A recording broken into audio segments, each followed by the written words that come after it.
He's known as the Mushroom Hunter, and we're headed into the woods of the West Branch State Park to hunt for wild edible mushrooms. Take a look.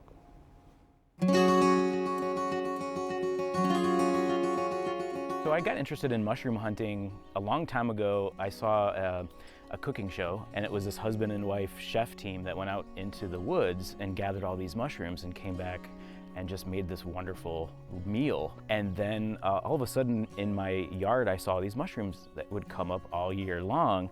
And I just had this feeling that some of them had to be edible. And I got a gift, which was a mushroom identification book, and started identifying them and figuring out that a lot of them were not only edible, but extremely delicious.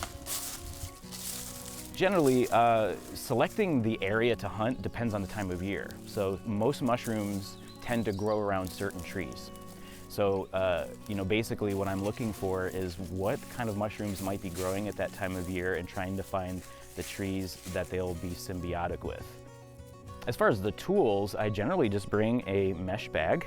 It's actually just a bag I get at the dollar store. And this is going to allow me to collect mushrooms, let them breathe, let the spores actually drop as I run through the forest, and basically a pocket knife to cut them from the ground or from the trees, stumps or logs or wherever they happen to be growing. And basically that's it. Today we're in West Branch State Park in Ravenna. And the reason I love coming here is because in state parks in Ohio, you are allowed to take mushrooms. In most state parks, you have to check with each one to be sure. There are so many areas to hunt here, so many different kinds of trees. You know, it's really there's a wide range of mushrooms that can grow here. So what I'm looking for now are Morel mushrooms, which are some of the most highly sought after spring mushrooms that grow around certain trees like hickory and cherry and apple. And again, lots of mushrooms are symbiotic with certain trees. So they'll grow around certain living trees. Sometimes they're looking for dead and dying trees to get the nutrients that they're after. So basically I'm just trying to find the right location, the sort of a little bit of sun peeking through where the ground's a little warmer. Those are the places that we usually find them, especially the morel mushrooms, which grow out of the ground. So a lot of times when I'm out hunting mushrooms, I'm finding hundreds of different species that are unidentifiable, like this one here. I'm not exactly sure what kind of mushroom this is, but there are hundreds that look like this. So I try to concentrate on the species of mushrooms that are sort of without a doubt identifiable almost just by looking at them.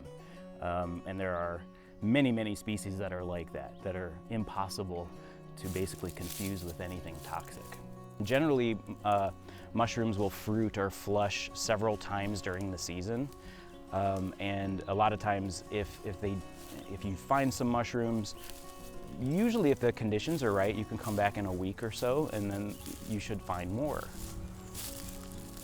I liken it to fishing. You know, I'm a fisherman as well, and a lot of times, you know, you just go fishing, you don't go catching. And that's kind of how it is with mushroom hunting too. We always hope to come home with something, but you know, if anything, we get a little exercise and enjoy nature.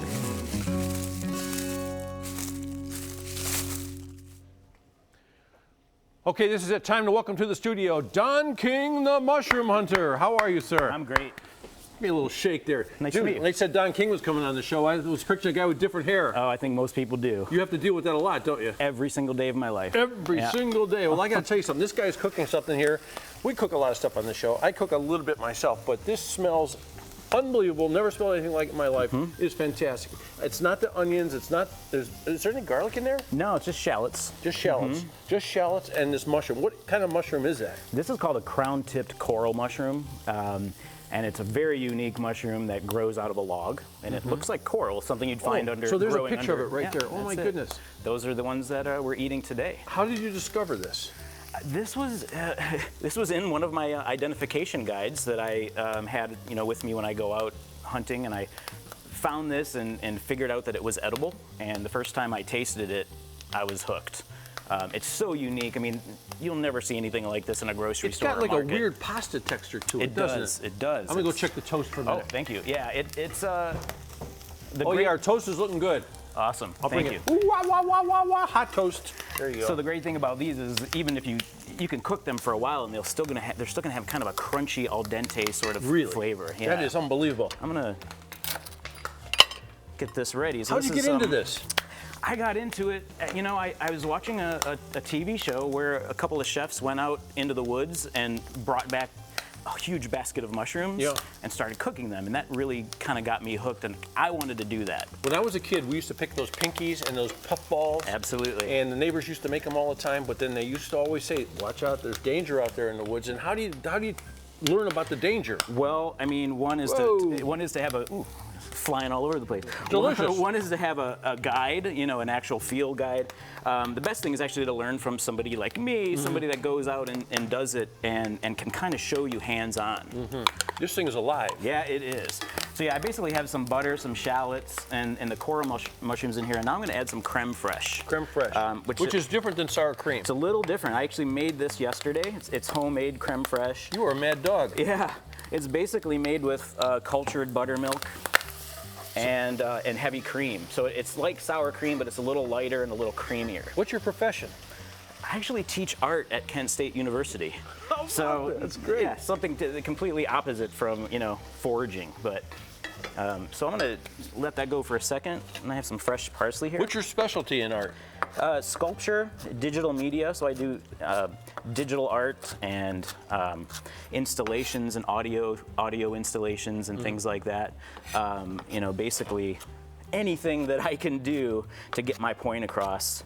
You're a communicator. Yeah, exactly. At least I try. So I'm going to add some fresh parsley. Well, artist, here. you're on the tab here now because it's got to look good, right? It has to look good. I mean, again, you've heard that we eat with our eyes first. Yeah. So I got to tell you, this smells unbelievable. Oh, well, let's hope it tastes as unbelievable as it smells. Tom, the fellow doing the camera right here, he's a big cook himself, and he loves food. He's Italian. Yeah. And he said he never smelled anything like that either. Oh, it is absolutely unique. So I just have some toasted sourdough here. I'm gonna top it with these fresh mushrooms. So this is called mushrooms on toast. It's a very popular dish in England. They eat this for breakfast or for brunch a lot. I have some crispy prosciutto that I just kind of fried. What a horrible idea. Yeah. I mean, you know, what are you gonna do? That's like the Cadillac of bacon. It is the Cadillac. Well, we're in England, so the Rolls Royce of there we go. the Rolls Royce of bacon. And that's it. That's my toaster back there beeping. You hear that? Oh, I did. Yeah. That's how we're toasting it. Okay, so you made the bread too. Yeah, I actually made the sourdough bread myself. What don't you do? Oh, gosh, good question. A little bit of everything. Are you married? No. Oh man, No. you might find a wife while doing this show. You gonna come back and make something else for us? Yeah, I would love to. Wow, I was dying to taste that. The texture is so good. It is. I can hear the crunching, you know. Yeah. That's the great thing about these. And you were cooking that like crazy. Cook up those shallots soft, and it's still held up in the sperm. What's the nutritional value of something like that, you think? Well, actually, mushrooms have quite a bit of protein and some fiber and lots of sort of trace minerals and nutrients as well. This, you know, since it's not a culinary mushroom really that's sold, I don't know if there's any information out there about the exact nutritional. What kind of mushroom is this over here? This is actually something else I found yesterday. It's called a dark stalked bolete. It's kind of similar to a porcini mushroom. Oh. But these kind of come up in the spring, growing out of the ground. Unlike the coral mushrooms that grow out of logs, Yeah. These grow out of the ground around deciduous trees. Crazy good flavor in this. How would this flavor compare to like a store-bought porcini? It's gonna taste very similar to a store-bought porcini, which is a much meatier kind of flavor. Yeah. To me, like these coral mushrooms have a little bit more of an earthy, just such a unique flavor that. Yeah. If you haven't eaten these, it's not going to be familiar at all. But those other mushrooms definitely have a more meaty kind of porcini. You picked the mushrooms, you made the creme fraiche, you baked the bread. You got it going on. Is there you want people to call you to go mushroom hunting or anything? Do you have a website or anything? I do, themushroomhunter.com. I'm also on Facebook as the Mushroom Hunter, and I do group hunts where I take people out and private hunts where people can hire me to take them around their property and show them what's growing, not only mushrooms, but other wild edibles as well. What kind of properties are the best properties? Basically, a lot of space. You know, a couple of acres with a mix of trees is good. Not too much poison ivy. Deciduous means leaves, not pine needles. Exactly. Yeah, certain mushrooms grow around pines, but I have the most luck around deciduous. Yeah, like maples and oaks and things of that nature. We would talk another 20 minutes, but we have other people on the show today. Oh, Don sounds King, great. I love it, man. Thank you very much.